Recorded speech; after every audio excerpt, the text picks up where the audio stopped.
Peace, blessings, salutations, Yarima Karama, real life, real talk. These are the days of our lives. Peace, Paco. Shirley, hello. Queen, I see you. And so, Nicola, hello. Good evening. So I wanted to do this segment because I did a video. I actually posted a video the other day, and it's of if you've been on my Facebook page, you can see it. It's of a young man, and we don't, of course, we don't see the start of the video, but we, from what the heading is talking about and from what eyewitness accounts, basically this Gestapo Nazi officer. Well, I won't even call him Nazi, but Gestapo, using Gestapo type tactics. He stops this young man for jaywalking. And so the young man, I mean, he's young. And one thing about it, one thing that we have to understand is that it's a twofold measure, because we know that there is an agenda. We know that there's an agenda going on, that basically it seems like a war. Some type of war is trying to be internal, civil race war is being implemented, and because they have another agenda that they're trying to have us at one another's throats. So the race thing is real, but it's also a game that's being played by the higher ups. And so, and we know this, it's a game that's been played, and what they do is they use these tactics, these schemes, and in the process we get caught up, and then while we're over here fighting this and dealing with these issues, well, they're back here pocketing wads of money and boatloads of money and all, and drugs and everything else, to try to keep us up off of our game. So, but anyway, here's the thing. So I posted that video, and basically the young brother, and we have to remember that our young people, just like we're aware of what's going on in these streets, our young people are aware. They're tired of it.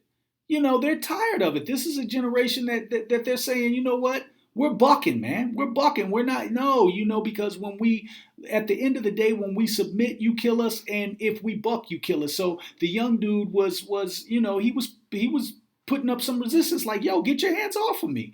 And for real, when we talk about jaywalking, how does jaywalking go to a cop putting you in a chokehold? I mean, it's just the insanity of these cops. And what it did is it because there was some feedback on my page, like, well, he should have just complied. The kid should have just complied. He's out here starting mess, and it was unnecessary. He should have just complied.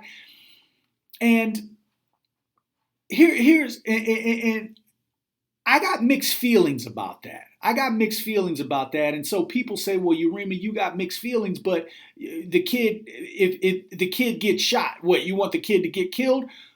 Well, quite frankly, I don't want anybody to get killed. I didn't want the guy to get killed who got shot in his back, who had no gun, who was trying to get away from the cop because he knew the cop was hunting him. I didn't want that guy to get killed, but guess what? He's dead. I didn't want Alton Sterling to get killed. I didn't want Philando Castile to get killed, who put up no resistance, who was just trying to reach for his wallet to show his ID. I didn't want that guy to get killed. But guess what? He's a lifeless body right now. And so the point being is that a valuable lesson that I learned, and I learned it in prison. And here's the lesson. And it was because in prison the game is a little bit different. It's hand-to-hand combat. So, I mean, you don't have the guns, you don't have, the sawed-off rifles and all of that, you don't have that. So it's hand-to-hand combat. And I learned this about men. And it's all in dealing with their upbringing, how they're brought up. We are brought up in a system where And you see it out here. It's even more prevalent. You can see it clear as day in the prison environment. But out here, after being in there, I can see it clear as day. What happens is we get taught. It's almost a subliminal training. We get taught that it's okay to kill each other. That's okay. Like black on black crime is okay until we start talking about Black Lives Matter, and then it becomes a problem. Well, I mean, you can't talk about Black Lives Matter when black people are killing black people. Well, white people are killing white people and Asians are killing Asians. So, but it's like black on black crime is condoned. Like it's not a problem. Like kill each other, but but don't but don't come over here on this side and touch anything over here. And so that starts at a young age. That starts at a young age, like it's okay, like the laughter and the joy that black kids get on beating up one another. That starts at a young age, and that mentality is built and produced. And so what happens is that you grow up with that, and then you it's like, and then the court system continues to condone that behavior, because in the courts you find out the sentences, like black life is a lot less. It's less than white life, and they show you that in the sentencing scheme. So if a white man gets killed by a black man, well, he could very well face the death penalty. Whereas if a black man kills another black man, he might look at 3 to 5 years and might be able to negotiate his sentence down to manslaughter, that type of thing. And just the opposite, if a white man kills a black man, well, he very well could get off in most cases. And so that fear is like it's instilled in us, and it's a subliminal message. And unfortunately, that message it goes out to the mothers many times, because the mothers are sometimes the first teachers of the child. And when we talk about one parent households, and so it's the mom's job to raise this child. And so in the process of raising this child, inherently she says, well, I have to keep this child alive. That's my duty, because I know what this demonic system can do. It can either take my child, it can take my child to prison, or it can take my child's life. And so this mother is put in a position where she's teaching this child almost a passivity, a docility, and I'm not saying all mothers, don't get it twisted, but it is there. That subliminal messaging is there. And so one of the valuable lessons that I learned while in prison was you could see it clear as day, like guys, and I'm talking about some very very strong men, but you could see it. They had no problem going at one another. It was almost like automatic. Like this is what I've been trained to do. I've been trained to go at you. You look like me. You got skin like me. So and it's almost a thing where if you don't really catch it, if you're not conscious, you don't understand that I hate myself, so therefore I hate you. And so and that's kind of like the mentality. But on the flip side of that, there was always, and you knew that this wasn't something that just happened by happenstance, that there was an upbringing that was taught. There was a few that had a bar none mentality. Bar none, like I don't care if you're black, I don't care if you're white, I don't care if you're Asian, and I don't care if you're a cop. You disrespect me and I'm giving you the business. And that's just how it is. I don't see your badge. I don't see your badge. I don't see your skin color. All I see is that I'm a man, and if you step across certain bounds with men, there's a price with that. It's just that's just the way it is. And so I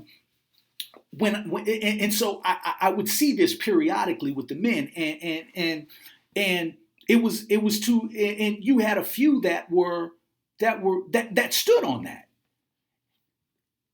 And whenever a situation like that would happen, whenever a situation like that would occur, it might end bad for the person, but that was the last time they ever had to deal with a situation like that.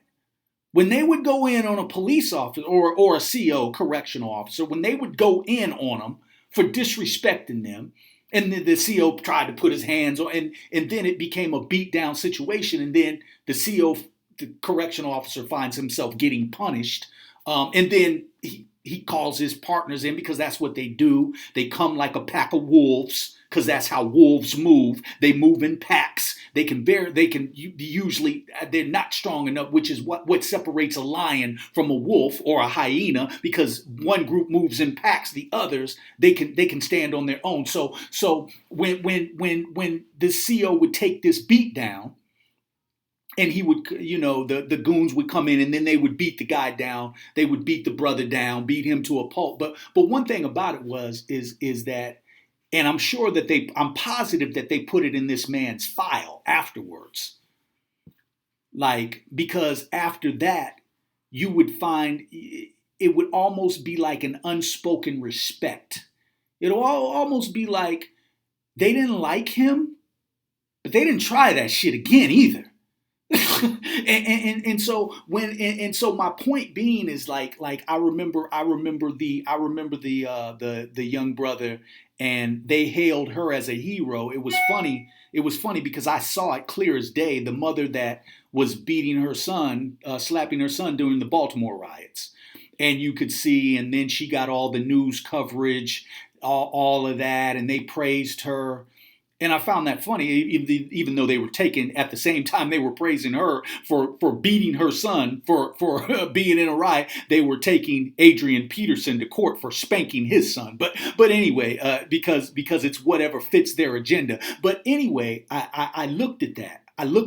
And what's even more prevalent than that is that she beat her son. They hailed her as a hero, had her on all kinds of television shows, and now story just came out recently. She's homeless because the house got burned down. So I'm wondering where all those news media people are going to be. Are they going to extend donations to her so she can get a place to live? But regardless of that, because they love to praise you when you're beating your own, but when you're rectifying a situation and correcting one of them, then they want to tuck tail, or they want to put up all kinds of defenses about black on black crime. So, but anyway, I look at that situation, and I see how a mother is trying to protect her son, but I also see how a boy who's moving into manhood, how there are certain instinctual things within us that principles of manhood, like that's instinctual, that it's automatic. You don't even really think about it. It's like self-preservation is the first law of nature. And if you don't have self-preservation, if they've taken that from you, that's a problem. That's a problem. They're trying to take your self-preservation, like your life means nothing. And so when you see a kid, a young boy who's saying, "Hey, I bar none," and I'm not saying send our children out to get killed, but I am saying that there is a learning mechanism that says because even Benjamin Franklin said, in I think 1707, 1706, somewhere like that you are supposed to question authority. You're supposed to question them. That's the checks and balances. And so when we get to a point where we're teaching our children, well, just do what they say. I got a problem with that, because kids are instinctive. Kids they question anyway.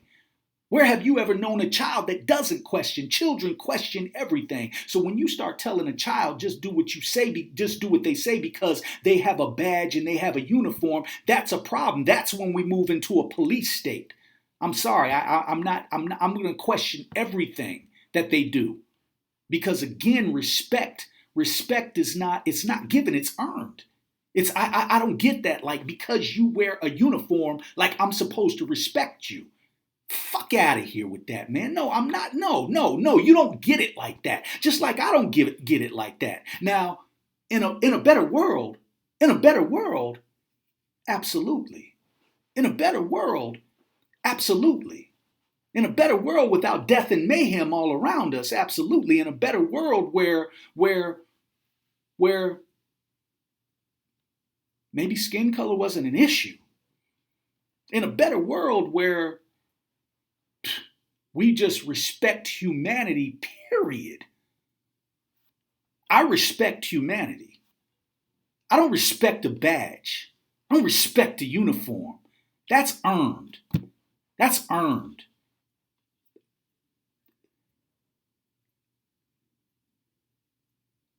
You watch me because there's a certain amount of respect that you've gained. I had to earn that. I had to earn that. I didn't expect you to just give me that. I got on Dr. Boyce's channel because there was a respect that I had to earn. He didn't just give me that. This is earned. These are earned right, especially when you're in a war.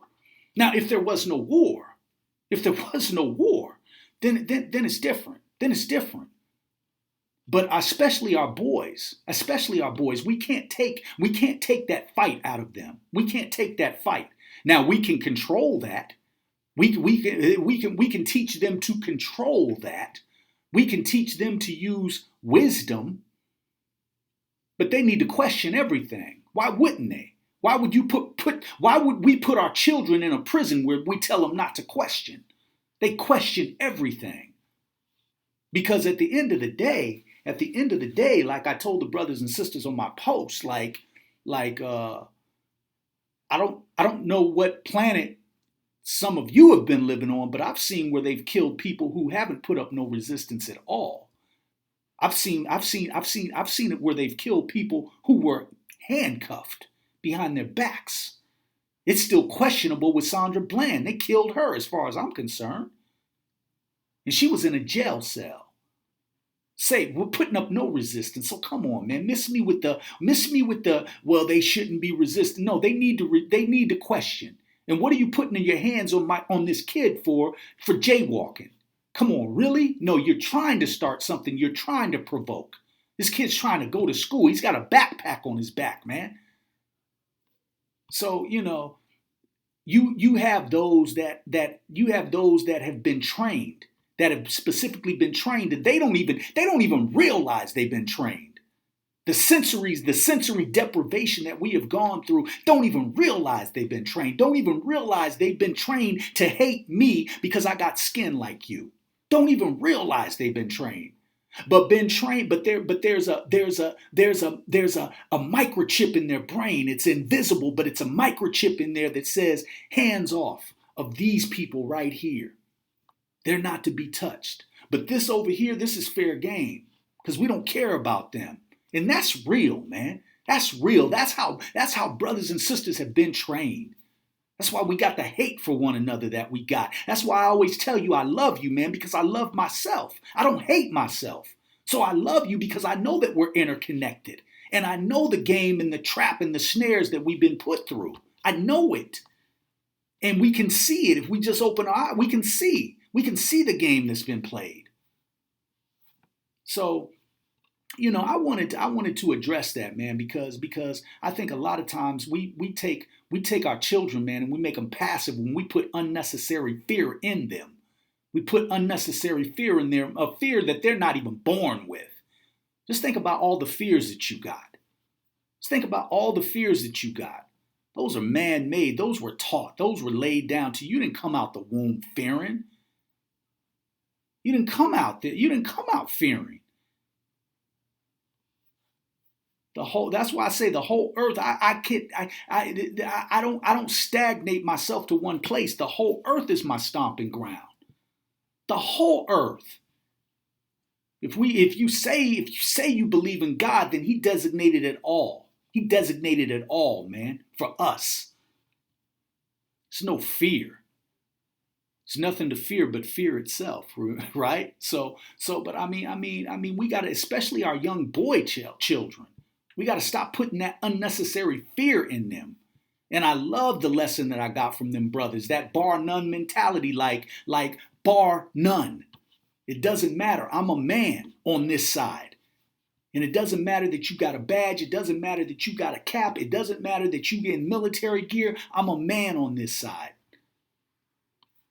And that's real. We're trying to raise boys to be young men kings, man. Don't take that fear, man. They strong. They strong. Let them be strong. Let them be strong. We teach them wisdom. Give them that wisdom and that knowledge, but don't instill that fear in them. It's unnecessary. So, my name is Yarima Karama. Hit my webpage, www.yarimakarama.com. Look for us next month, September 15th through the 17th. We'll be down in the ATL. I can't wait. I love Atlanta. I really love it down there. We'll be down there for the 3-day panel discussions. It's the All Black National Convention. Go to allblacknationalconvention.com for more info on that, to get tickets. I'll be down there with David Banner, with Killer Mike. I'll be down there, of course, with Dr. Boyce Watkins. Wouldn't all be possible without him. And I'll be on the panel on Saturday afternoon. So come out and check that out. But more importantly, man, let's our seeds are our most important, because they're our future. They're our future. It's for those that have them. Don't give them unnecessary fear. Don't give them unnecessary fear, especially our young princes. They're going to be kings one day. Let's do what we can to make sure we give them that knowledge and wisdom, but we send them out with that strength. Fearless. It's fearless. It's what the war requires. It's real talk. So with that said, Yarima Karama, peace, blessings, salutations. Again, I say I love you because I love myself. Uplifting our brothers and sisters, that's the rent that we pay to live on this earth. I'm trying to make sure my rent is paid every day. So with that said, I'm out. Natasha, thank you, Queen. Appreciate you.